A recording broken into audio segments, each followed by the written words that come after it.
Most of the parliaments where we have support, it's always all party.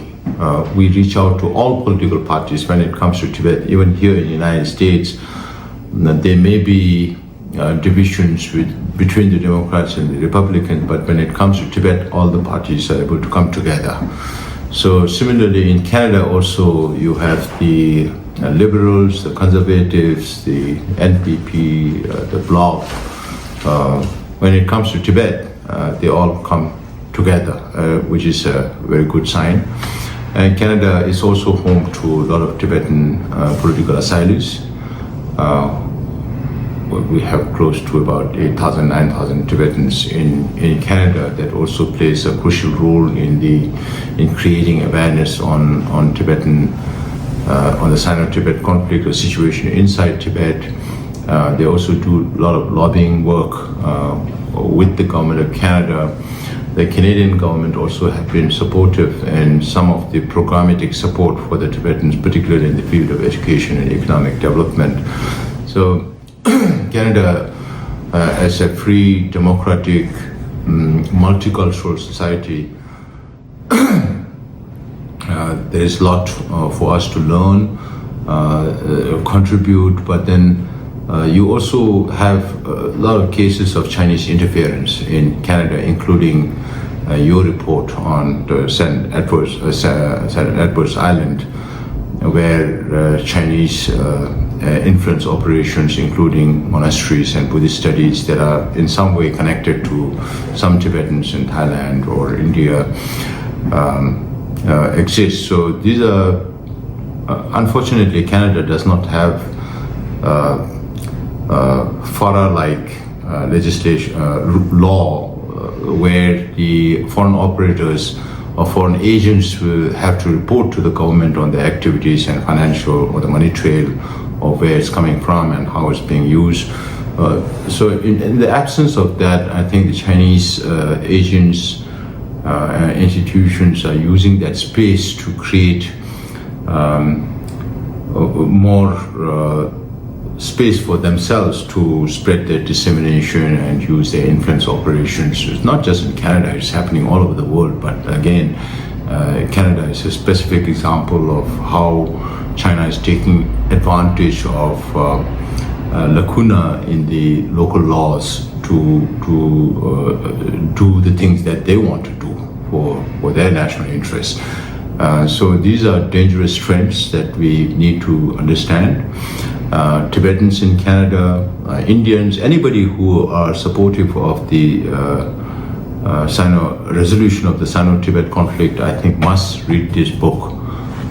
It's almost 1,300 pages, but this is a very, very informative, irrefutable evidence of Tibet's history. It's not just the Tibetans, Tibet supporters, historians, anybody who's interested in this should read this.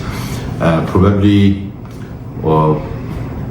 Professor Lau might allow or sanction a concise version of this book to make it more easy for readers, whether it's Chinese or Indians or Tibetans or any other reader, to get a gist of the whole book.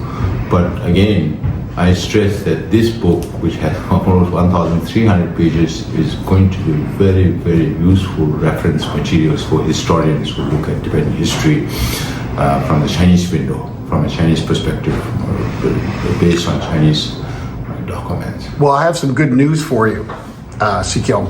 The Canadian government has just named the commissioner for our foreign interference registry, which of course was enacted almost over 18 months ago. So we're finally getting around to putting somebody in place. What will your community, in terms of the CTA, the Canadian Tibetan Association, what will they do, and what words would you like to deliver to Canada's Prime Minister about Tibet and about foreign interference? Every Tibetan is a spokesperson for the Tibetans inside Tibet. So we should be representing, whether you hold any official position in the Central Tibetan Administration or not. His Holiness always says that every single Tibetan in the diaspora community is a spokesperson for the Tibetans inside Tibet. So even after you have become Canadian nationals, but at least for this life, your blood, your bone is all Tibetan. And Tibetans have also, aside from becoming responsible Canadians, but also retain their identity as Tibetans and continue to fight for the Tibetan cause. So the Tibetan community in Canada are very much in tune with CTA's position on the middle way, on the historical aspect of Tibet. So first, of course, there has to be a lot more awareness on Tibetan history. That will make it easier for politicians to support the cause based on facts. So there has to be a lot of awareness. So this book is going to help in creating all this awareness. If people have the time to read, maybe there could be iPod version of the book that if people are not able to read, at least they can listen to the whole book. So those things might also evolve. So this kind of evidence was not available to the Tibetans before. Because of the skill of Professor Lau in traditional Chinese and modern Chinese, he managed to come out with this. So when somebody, particularly a Chinese, has put in so much effort to bring out this book, we Tibetans should not be lacking behind in using this as a tool to convince governments about the true history of Tibet. Penpa Tsering, Sikyoan of Tibet, of the Government in Exile, thank you so much for your time today. Thank you very much, Gene. You have been extraordinary.